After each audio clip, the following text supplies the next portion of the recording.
जय हिंद दोस्तों। CSK academy में आप लोग का स्वागत है। मैं छोटन कुमार आप लोग को स्वागत करता हूँ। इस अकेडमी के माध्यम से आज का जो टॉपिक है वो है सोशल साइंस। इसका एक एक क्वेश्चन को हम एनालिसिस करके पढ़ाएंगे आप लोग को। और एवरीबॉडी गुड इवनिंग। जितने लोग जुड़े हैं वो चैनल को सब्सक्राइब कर लें, वीडियो को लाइक कर लें। बड़ा मजा आने वाला है टॉपिक में। पूरा फुल एनालिसिस करेंगे। क्या करेंगे दोस्त? Full analysis. एनालिसिस तो यहाँ पे खूब ध्यान से देख लीजिएगा दोस्त। एनालिसिस करेंगे, क्वेश्चन को आंसर भी बताएंगे और उस आंसर से संबंधित जितने भी टॉपिक रहेंगे थोड़ा उसको हम बता देंगे, ताकि आप लोग को एग्जाम में एक भी क्वेश्चन का प्रॉब्लम ना हो। इतना 100% मैं आप लोग को विश्वास दिलाता हूँ। एकदम मज़ा आ जाएगा, सबसे मज़ा आ जाएगा दोस्त एकदम। इसका जो ऑब्जेक्टिव होगा 80 को आपके एग्जाम में आएगा। सोशल साइंस का टॉपिक है आज का। और आप लोग को 40 को बनाना रहेगा और उस 40 में आप लोग को कितना मिलेगा? 40 नंबर। ठीक है, 40 में कितना मिलेगा आप लोग को? 40 नंबर मिलेगा। पूरे सही होगा, 100% सही होगा। चलिए, जितने भी लोग जुड़े हैं वीडियो को शेयर कर लीजिए दोस्त। वीडियो को शेयर कर लीजिए। जो लोग न्यू है चैनल को सब्सक्राइब कर लीजिए और बेल आइकन को दबा लीजिए। मैं आपके दोस्त, आपके टीचर, आपके फ्रेंड, एग्ज़ाम के पहले से लेके एग्ज़ाम के बाद तक भी मैं आपके साथ रहूँगा। एकदम मज़ा आने वाला है, बहुत मज़ा आने वाला है। एक एक टॉपिक का एनालिसिस करने वाले हैं। चलिए यहाँ पे शुरू करें बाबू। Everybody good evening. सबका कमेंट आ रहा है, देख रहे हैं सबका। Good good morning, good morning, good morning. अच्छा, इवनिंग नहीं है, गुड मॉर्निंग है। ओहो, चलिए शुरू करते हैं। जो पहला हमारा क्वेश्चन है इंपॉर्टेंट, देखिए इसका एनालिसिस कितना हार्ड करते हैं, आप लोग को मजा आ जाएगा। पहला जो क्वेश्चन है, क्वेश्चन को देखिएगा खूब ध्यान से। क्रीमिया का युद्ध कब हुआ? क्रीमिया का युद्ध। तो क्रीमिया का युद्ध जो हुआ था ना, वह 1853 में हुआ था। यहाँ पे 53-54 दिया है। 54 से, ऐसे 54 से लेकर 56 तक हुआ था। 1853-54 में किसके किसके बीच हुआ था? तो यह पूरा हुआ था 5 अक्टूबर को। कब हुआ था दोस्त? 5 अक्टूबर को हुआ था 1853-54 में। इसमें दो पक्षों में युद्ध हुआ था। एक पक्ष में जो था ना, वह था क्या, कौन कौन देश था देख लीजिएगा। फ्रांस था, उसके बाद ब्रिटेन था, ब्रिटेन, उसके बाद तुर्की था एक तरफ। खूब ध्यान से देखिएगा। उसके बाद तुर्की के बाद जो था सार्डिनियन था, सार्डिनियन। यह देश और यह सब लड़ा किससे था? तो रूस से लड़ा था। खूब ध्यान से देखिएगा। मतलब एक तरफ कितना देश था? एक दो तीन चार, और एक तरफ कौन था? तो रूस था। खूब ध्यान से देखिएगा। क्रीमिया का युद्ध किसके किसके बीच हुआ? तो फ्रांस, ब्रिटेन, तुर्की, सार्डिनिया, और दूसरा तरफ क्या था? हमारा रूस था। हमारा नहीं, मतलब रूस देश था। यह मूर्खतापूर्ण युद्ध था। यह कौन युद्ध था? मूर्खतापूर्ण युद्ध था। 20, मतलब कि 2 वर्षों से तक चला था यह युद्ध। कौन युद्ध था? मूर्खतापूर्ण, जिसमें रूस हार गया। कौन हार गया दोस्त? रूस हार गया। मूर्खतापूर्ण युद्ध इसको मैंने कहा गया है। नेशनल नहीं, इंटरनेशनल स्तर पर। तो क्रीमिया का युद्ध हो गया, किसके बीच हुआ था? तब फ्रांस, ब्रिटेन, तुर्की, सार्डिनिया और रूस के बीच हुआ था, जिसमें रूस हार गया था। कब हुआ था? 1853-54 में। चलिए, इससे हमको इतनी जानकारी मिली है। कोई दिक्कत नहीं है, आगे बढ़ते हैं। इसको इंटरनेशनल स्तर पर मूर्खतापूर्ण युद्ध भी बताया गया है। क्वेश्चन नंबर 2 में चलते हैं। इंग्लैंड में समाजवाद का जनक किसे माना जाता है? देखिए, इंग्लैंड में समाजवाद का जनक रॉबर्ट ओवन को माना जाता है। अब क्यों माना जाता है भाई? तो इन्होंने फैक्ट्री के कर्मचारियों के जीवन को बेहतर बनाने का काम किया।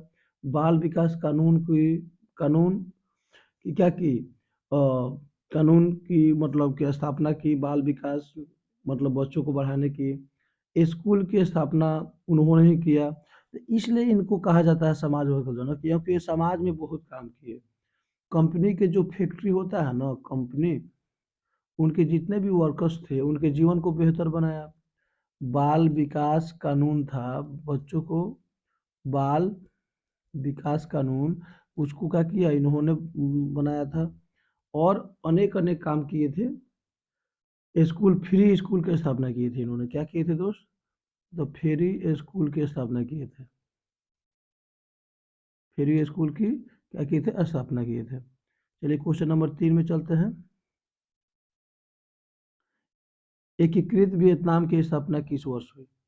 देखिए, तो यह 3 का जो क्वेश्चन है इसका आंसर क्या हो जाएगा? ए हो जाएगा। 1975 ईस्वी में। कब हुई थी? यह दक्षिण पूर्वी एशिया का देश है जिसकी राजधानी क्या है? देखिए, वियतनाम की एकीकृत वियतनाम 1975। अब देखिए, वियतनाम की राजधानी क्या है? हनोई। कहाँ दूसरा है? हनोई। ठीक है ना? और यह कहाँ का देश है? तो यह जो देश है वह है दक्षिण पूर्वी एशियाई देश है।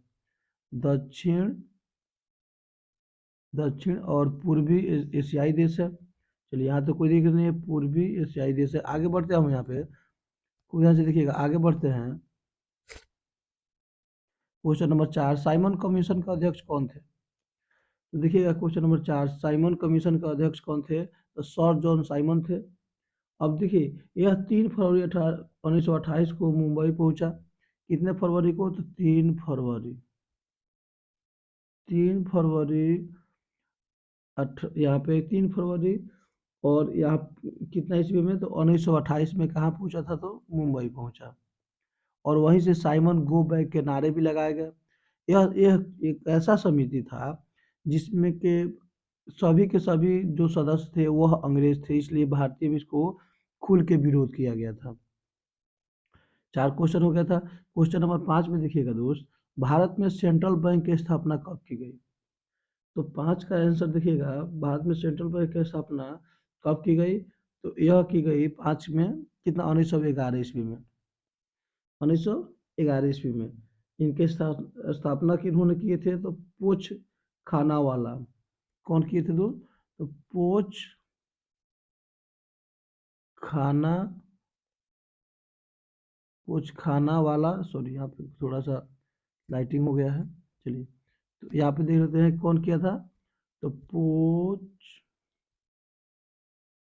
खाना वाला इनके स्थापना किए थे। चलिए, तो 1911 याद रखिएगा। क्वेश्चन नंबर 6 है, शहरी सभ्यता ने कौन सी भावना को उत्पन्न किया? देखिए, शहरी सभ्यता जो है यह व्यक्तिवाद का भावना उत्पन्न किया। 6 का हमारा कितना आंसर होगा? व्यक्तिवाद। अब कैसे? देखिए, गांव में जो होते हैं ना लोग, सामाजिक होते हैं। ठीक है?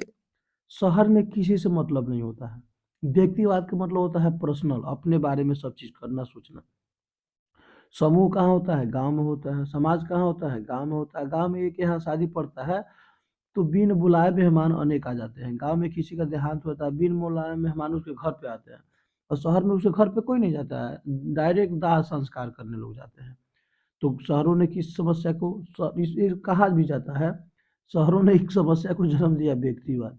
क्योंकि शहर में लोग अकेले रहना पसंद करते हैं, किसी से कोई मतलब नहीं है, अपने काम से काम विशेष मतलब 100% रखते हैं वहाँ पे। और गांव में ऐसा कुछ नहीं है। चलिए, क्वेश्चन नंबर 7 है, आयरलैंड में आलू अकाल कब पड़ा? आयरलैंड में एक बार भूखमरी पड़ी थी, इसमें आलू हुक्म नहीं किया था। तो यह कब पड़ा था? 1845 से 49 के बीच में पड़ा था। अब क्यों पड़ा था दोस्त? तो यह देखिए क्वेश्चन नंबर 7 है इसका, फाइटो, यह एक कवक था, उसका नाम मैं लिख देता हूँ। फाइटो और प्लोथोरा, मतलब फॉलो, अच्छा फ्लोथोरा, एक मिनट, भाई इसका नाम पूरा था फाइटो थोरा इन्फेस्टज, इसका नाम था इन्फेस्टस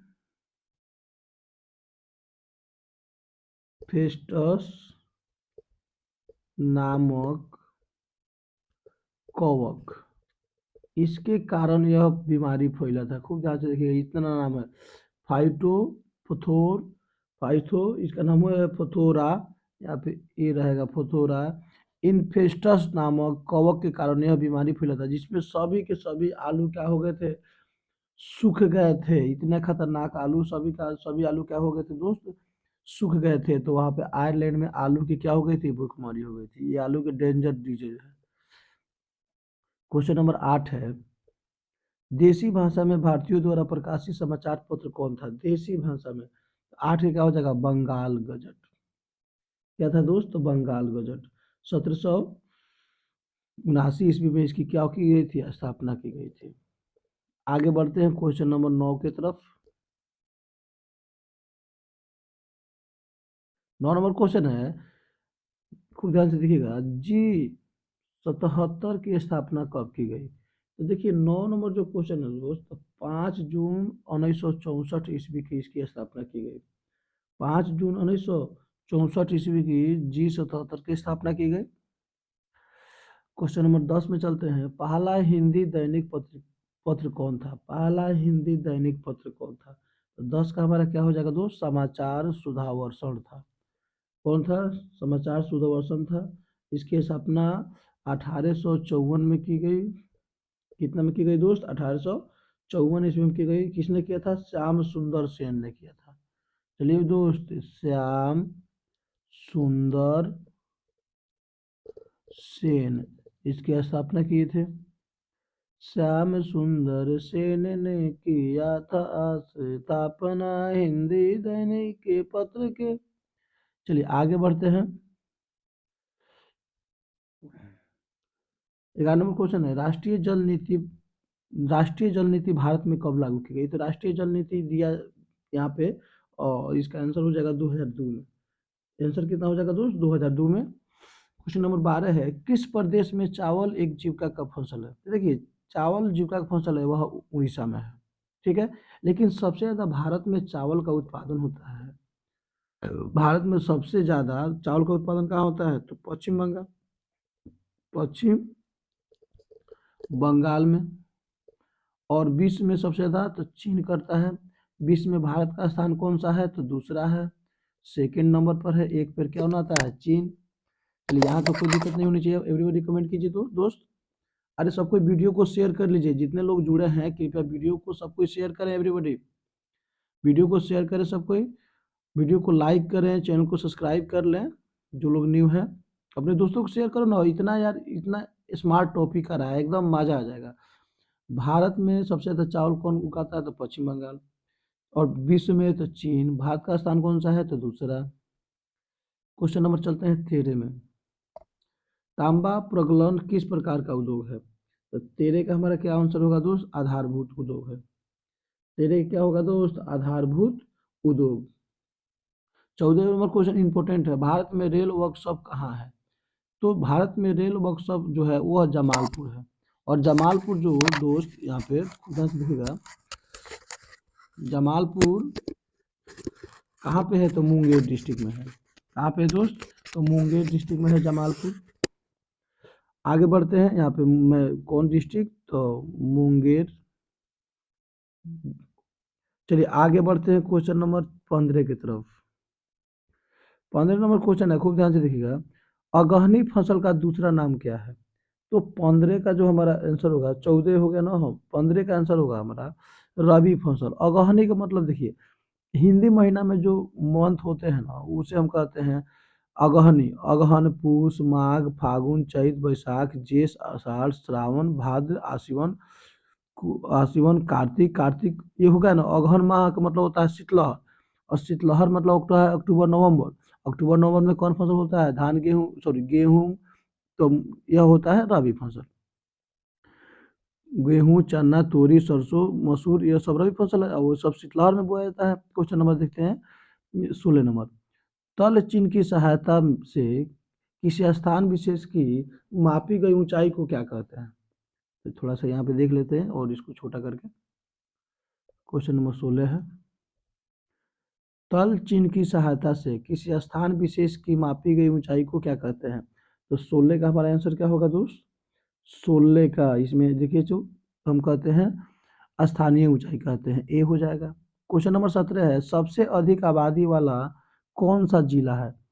तो यहाँ पे देखिए आबादी वाला तो पटना है, बिहार में तो सबसे ज्यादा पटना है। पटना में 2011 के जनगणना के अनुसार पटना में आबादी 57 लाख के आसपास थी, ठीक है ना। और इस समय हमको लगता है 58-60 लाख के आसपास पटना की आबादी होगी। चलिए आगे बढ़ते हैं दोस्त। 18 नंबर क्वेश्चन है, एनौरा पतन किस राज्य में स्थित है। तो 18 का हमारा क्या हो जाएगा, ये तो तमिलनाडु। लगभग सबका कमेंट देखिए, आप लोगों का कमेंट भी एकदम स्मार्ट आ रहा है, बहुत अच्छा लग रहा है मुझे। सब कोई प्लीज़ यार वीडियो को शेयर कर लो, इतना मस्त टॉपिक चल रहा है ना यार, सब के सब क्वेश्चन इसी में से रहेगा। वीडियो को प्लीज़ शेयर कर लीजिए अपने दोस्तों, सबके दोस्त के पास जितने भी दोस्त हैं आप शेयर कर लीजिए, बड़ा मज़ा आने वाला है, टॉपिक बहुत मज़ेदार टॉपिक है। एक एक चीज़ को एनालिसिस करके मैं आप लोग को बता रहा हूँ, एकदम मज़ेदार टॉपिक, कहीं निकलने की आवश्यकता नहीं है। चलिए, तो ये हो गया तमिलनाडु। क्वेश्चन नंबर 19 है, भारत में इस्पात का प्रति व्यक्ति खपत कितनी प्रतिशत है? तो 19 नंबर का कमेंट कीजिए, 19 नंबर, 19 का आंसर कीजिए जल्दी। तो यहाँ पे हो जाएगा कितना, 32%। उसके बाद क्वेश्चन नंबर 20 है, भारत में किस किस्म की कॉफी उगाई जाती है? तो अरबी का। कॉफी मतलब होता है पेय फसल है। देखिए क्वेश्चन आता है इसमें से पेय फसल कौन है, पेय पदार्थ कौन है? तो कॉफी होता है पेय पदार्थ या पेय फसल। चाय, चीनी, देखिए चीनी जो है ना, यह नगदी फसल में आता है, मतलब ये वैरायटी है। अरबिका, अमेरिकन, ब्राजीलियन, चीनी, ये सब क्या है, कॉफी के क्या है दोस्त, प्रजाति है, किस्म है। क्वेश्चन नंबर 21 है, इनमें से कौन मानव जनित आपदा नहीं है? तो मानव जनित आपदा अगर इसमें है लिख देते हैं तो प्राकृतिक दंगे होते हैं, सॉरी सांप्रदायिक दंगे। जो मानव करता है वह मानव जनित आपदा होता है, जो नहीं करता है वह प्राकृतिक आपदा होता है, जिसे सुनामी प्राकृतिक आपदा है। जैविक आपदा जो एक प्रकार की प्राकृतिक आपदा हो जाए, तो यहाँ पे क्या हो जाएगा हमारा सांप्रदायिक दंगे। नहीं पूछेगा तो सुनामी आंसर सही हो जाएगा ए। अब पूछेगा दंगे कौन है, तो सांप्रदायिक ये हो जाएगा, आतंकवाद हो जाएगा जो आदमी खुद करता है। बिहार की सबसे बड़ी त्रासदी क्या है? तो भूखलन है कि चक्रवात है? देखिए चक्रवात तो होगा नहीं, क्योंकि चक्रवात होता है समुद्री इलाका में, पानी के इलाका में, तो हमारे यहाँ समुद्र है नहीं। उसके बाद हम लोग चलते हैं सुखाड़, नहीं सबसे ज़्यादा जो घटना है वो है बाढ़। बिहार के सबसे ज़्यादा मतलब मुसीबत वाला चीज़ है तो वह है बाढ़। और बिहार देखिए, बिहार का यह रहता है हमारा मैप, ठीक है, यह बिहार का क्या होता है, मैप होता है। और बीचों बीच गंगा नदी निकलती है, और यह होता है ऊपर नेपाल, ऊपर क्या होता है, नेपाल। और यहाँ से ससुरा निकलती, एक निकलता है नदी, कोसी नदी, यह बिहार की शुक नदी है, बहुत तबाही मचाता है सब, बहुत ज़्यादा तबाही। यह पश्चिमी चंपारण जिला है, सब 7 गो जिला, यहाँ पे 8 गो जिला है करके। तो यहाँ से जो निकलती है ना, बहुत बड़ा तबाही निकलती है। तो बिहार की शुक नदी कोसी नदी को कहते हैं, तो इसको याद रखिएगा, बिहार की शुक नदी कोसी नदी कहते हैं। मैं आप लोग को फिर 1 मिनट समझा देता हूँ। यह हमारा बिहार का मानचित्र हो गया, मान लीजिए यह बिहार का हमारा क्या हो गया, मानचित्र हो गया, ठीक है, यह बिहार का मानचित्र हो गया। बीच में गंगा नदी निकलती है। तो यह जो उत्तरी बिहार, इसको कहते हैं उत्तरी बिहार, यह बाढ़ इलाका क्षेत्र है, ठीक है ना। और ये होता है दक्षिणी बिहार, यह सूखा इलाका क्षेत्र है। तो गन्ना, उसके बाद धान, यह उत्तरी बिहार में सबसे ज़्यादा होता है। और दक्षिणी बिहार में इधर रोहतास है, तो यहाँ पे सबसे ज़्यादा गेहूँ होता है, समझ में आ रहा है ना। इधर नदियाँ कम है, इधर नदियाँ ज़्यादा है। नेपाल ऊंचा है, नेपाल से नदियाँ डायरेक्ट आती है। तो बिहार के शोक नदी कोसी नदी, कौन नदी दोस्त, तो कोसी नदी, बिहार के शोक नदी कोसी, क्योंकि तबाही ज़्यादा लाती है। क्वेश्चन नंबर 23 है, गुड फ्राइडे सुनामी कब आया था? तो यह क्वेश्चन नंबर 23 में चलेंगे हम लोग। 23 का हमारा आंसर क्या होगा दोस्त, गुड फ्राइडे 23 के हमारा क्या हो जाएगा, 1964 में आया था। गुड फ्राइडे नामक सुनामी कब आया था, 1964 में। चलिए क्वेश्चन नंबर 24 में चलेंगे, मलबे के नीचे दबे हुए लोगों को पता लगाने के लिए किस यंत्र का उपयोग किया जाता है? तो इंफ्रारेड कैमरा।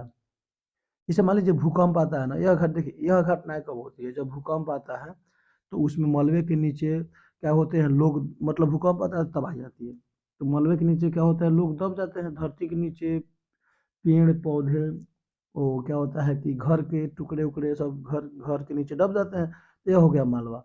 तो इनको पता लगाने के लिए इंफ्रारेड कैमरा का उपयोग किया जाता है कि कितने लोग हैं कि नहीं है नीचे। क्वेश्चन नंबर 25 में चलते हैं। क्वेश्चन नंबर 25 है, भूकंप के दौरान कैसी इमारतें अपेक्षाकृत कंपायमान होती है? तो भूकंप आती है तो कंपन कौन करता है? तो ऊंची इमारत, हिलने लगते हैं, जब हिलेंगे तो कंपन करेंगे ही करेंगे। और छोटी इमारत में कंपन नहीं होती। मान लीजिए देखिए, यह हो गया हमारा भवन, और यह हो गया हमारा भवन, और यह हो गया हमारा भवन। जब भूकंप आएगा ना, तो यह जो बड़ी इमारतें हैं यह खूब ध्यान से देखिएगा, यह जो बड़ी इमारतें हैं ना जो, तो यह कंपमायन जरूर होगी, यह कंप क्या करेगी, अधिक कंपायमान जरूर होगी, यह कंपन करेगी। क्वेश्चन नंबर 26 में चलेंगे। अरे सबको वीडियो को शेयर कर लीजिए एवरीबॉडी, जितने भी दोस्त हमारे जुड़े हैं वीडियो को शेयर कर लीजिए, चैनल को सब्सक्राइब कर लीजिए और वीडियो को लाइक जरूर कीजिए, अपने दोस्तों के पास शेयर कीजिए। बहुत मजा आने वाला है, एक एक सब टॉपिक को कवर कर रहे हैं, सबके सब क्वेश्चन एग्जाम में यही आएगा। कहते हैं जाओ चाहे दिल्ली मुंबई आगरा,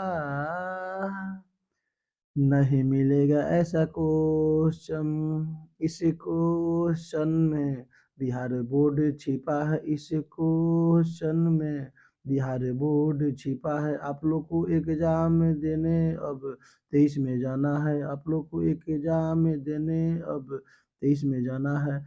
यह सभी के सभी लोग बहुत मजा आने वाला है दोस्त एनालिसिस करके। चलिए आगे चलते हैं दोस्त, क्वेश्चन नंबर किसकी तरफ चलेंगे हम लोग, तो क्वेश्चन नंबर चलेंगे 26 की तरफ।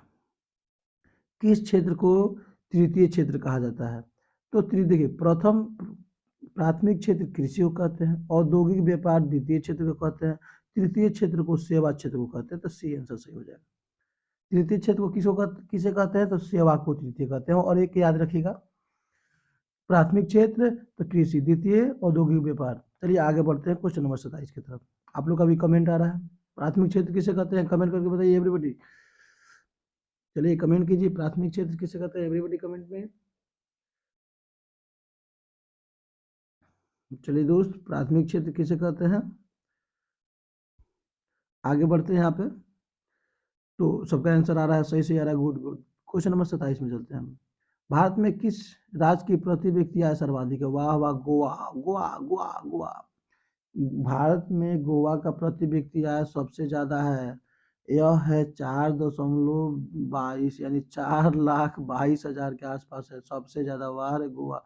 देखिए गोवा का प्रति व्यक्ति आय इसलिए है क्योंकि गोवा विश्व का पर्यटक स्थल है, वहाँ विश्व के लोग आते हैं एकदम मरीन ड्राइव घूमने के लिए, यार डिज्नीलैंड एंजॉय करने आते हैं मस्ती। जब विश्व के लोग जहाँ ज्यादा आएंगे वहाँ आय तो बढ़ेगी, और छोटा है।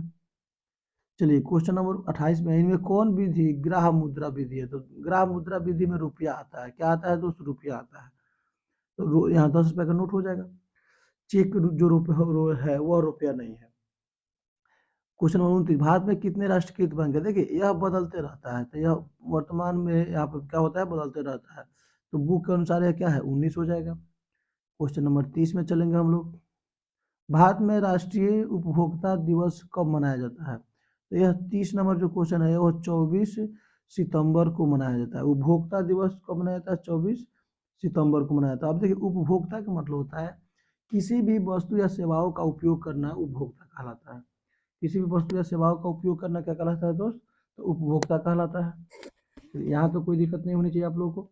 अब आगे बढ़ते हैं, किसी भी वस्तु या सेवा का उपयोग करना क्या कहलाता है, तो उपभोक्ता कहलाता है। चलिए यहाँ तो कोई दिक्कत नहीं होनी चाहिए आप लोग को। चलिए दोस्त, उसके बाद क्वेश्चन है 31, 16वीं लोकसभा महिलाओं के 16वीं लोकसभा में महिला सदस्यों की संख्या कितनी थी, तो यह जो 31 नंबर क्वेश्चन है यह 65 थी।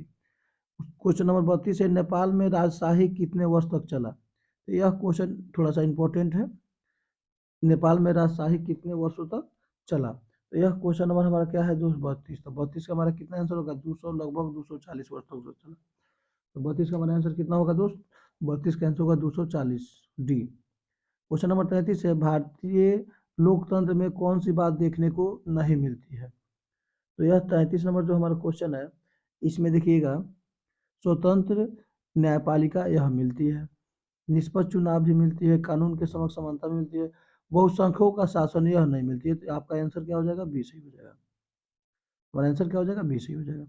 क्वेश्चन नंबर हमारा 34 है, महाराष्ट्र में दलित युवाओं ने दलित पैंथर नामक संगठन कब बनाया था, तो देखिए 34 का जो हमारा आंसर होगा वह 1972 में बनाया था, सी आंसर सही हो जाएगा। आगे बढ़ते हैं दोस्त, क्वेश्चन नंबर हमारा 34 हो गया। क्वेश्चन नंबर 35 की तरफ चलेंगे। सबको वीडियो को लाइक कर लीजिए एवरीबॉडी, अरे वीडियो को लाइक करो, चैनल को सब्सक्राइब करो और शेयर करो ना यार, कितना मजा आ रहा है यहाँ पे। तुम तो ठहर परदेसी, साथ क्या निभाओगे, 14 फरवरी को एग्जाम देने जाओगे, तुम तो ठहर परदेसी, साथ क्या निभाओगे, 14 फरवरी को एग्जाम देने जाओगे, 14 फरवरी को एग्जाम देने जाओगे, अप्रैल में तुमको रिजल्ट अब आएगा, रिजल्ट आएगा तो अब बहुत मजा आएगा, रिजल्ट जब आए तो बहुत मजा आएगा, बिहार बोर्ड ने आपको दे दिया है मौका है, बिहार बोर्ड ने आपको दे दिया है मौका है, दे दिया है मौका है, वो कैसे, डबल क्वेश्चन पूछेगा, 80 में 40 बनाना है, डबल क्वेश्चन पूछेगा, 80 में 40 बनाना है, 14 फरवरी को एग्जाम देने जाना है।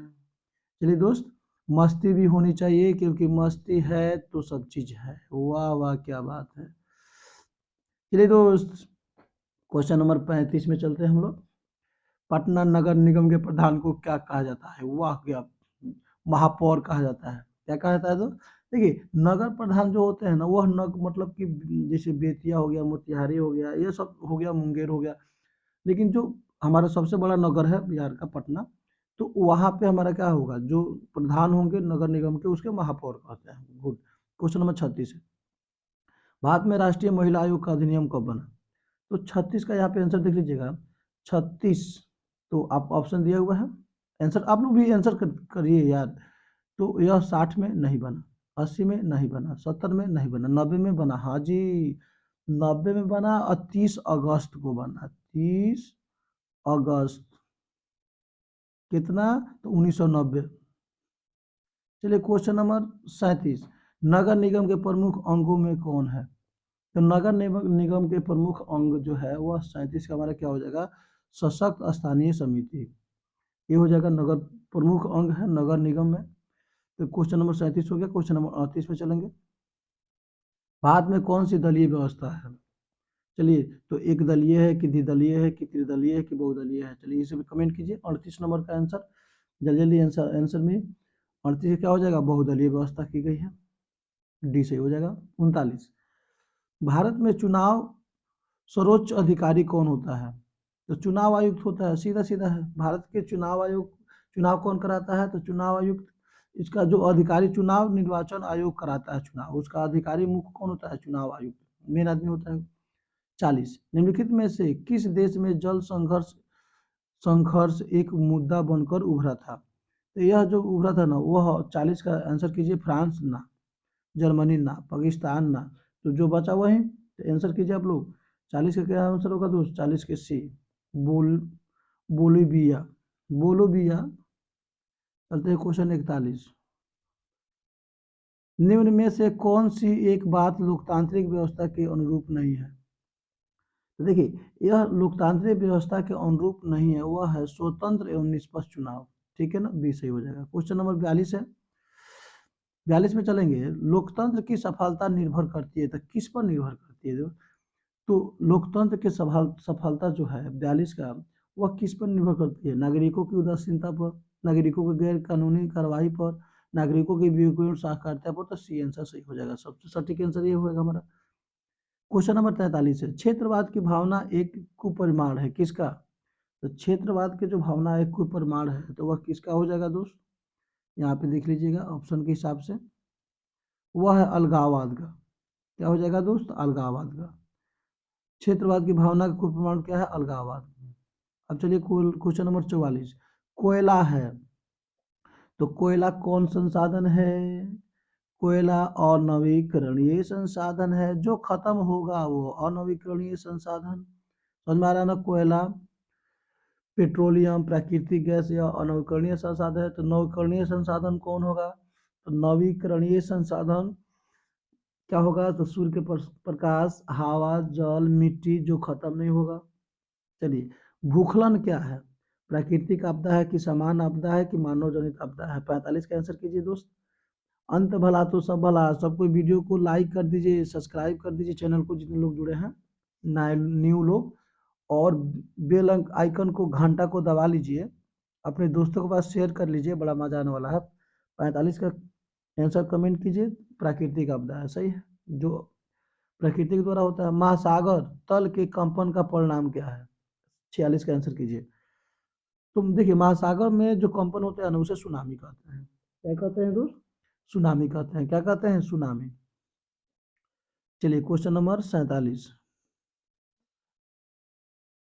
पृथ्वी की सतह पर सर्वप्रथम पहुंचने वाला भूकंप तरंग कौन होता है? तो पृथ्वी की सतह पर जो भूकंप के तरंग पहुंचते हैं तो कौन होता है? पी तरंग की एक तरंग, टी तरंग, एल तरंग? जल्दी कमेंट कीजिए। इस क्वेश्चन को पहले भी कितना बार बताया जा चुका है? 47। 47 क्या होगा? पी तरंग। आप लोग का भी कमेंट आने लगा है और सही भी आ रहा है। सुनामी का संबंध है स्थल से, आसमान से, समुद्र से, इनमें से कोई नहीं। जल्दी जल्दी आंसर में कमेंट कीजिए दोस्त। सुनामी का संबंध इनमें से किससे है? जल्दी जल्दी कमेंट कीजिए।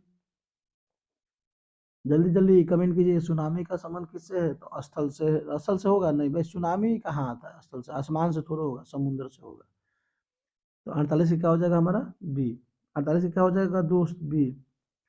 चलिए, आप कमेंट कीजिए। सुनामी, भारत में सबसे विनाशकारी सुनामी कब आया था? कमेंट करके बताइए एवरीबॉडी, कमेंट करके बताइए।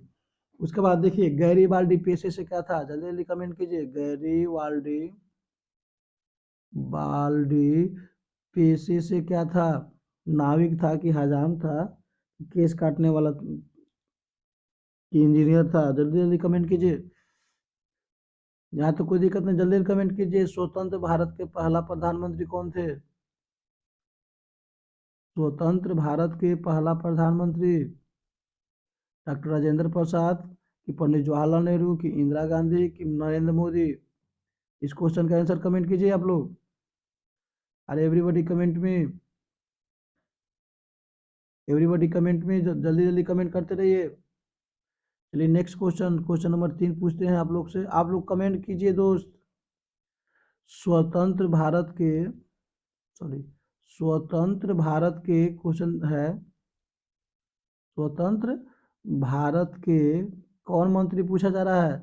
तो यह राष्ट्रपति पूछा जा रहा है। बोलिए कौन थे प्रथम राष्ट्रपति? प्रथम प्रथम प्रथम डॉक्टर राजेंद्र प्रसाद की भीमराव अम्बेडकर की नरेंद्र मोदी की द्रौपदी मुर्मू?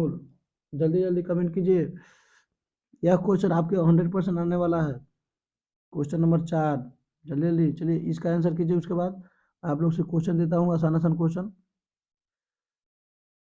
चलिए, क्वेश्चन नंबर 38 का आंसर कीजिए आप लोग। 38 का आंसर कीजिए। भारत में कौन सी दलीय व्यवस्था है? एक दलीय, द्विदलीय, त्रिदलीय, बहुदलीय? जल्दी जल्दी कमेंट कीजिए एवरीबॉडी कमेंट में। चलिए, एवरीबॉडी कमेंट में, बड़ा मजा आने वाला है। कमेंट कीजिए आप लोग। अरे वीडियो को सब कुछ शेयर कर लो, शेयर कर लो, लाइक कर लीजिए एवरीबॉडी। शाम को जो क्लास होगा आज का, चलिए आप लोग का आंसर बहुदलीय आना शुरू हो गया, एकदम गुड है।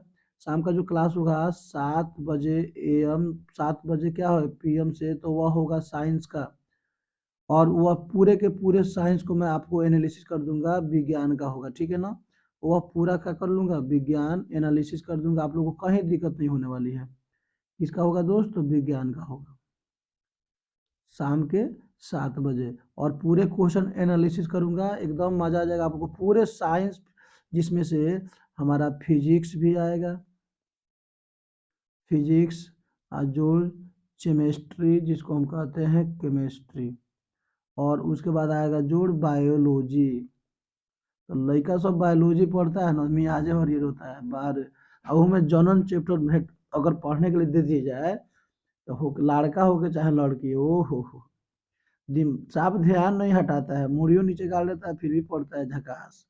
क्योंकि क्या करे, सब लाइफ में जरूरी ना है, पढ़ना तो है।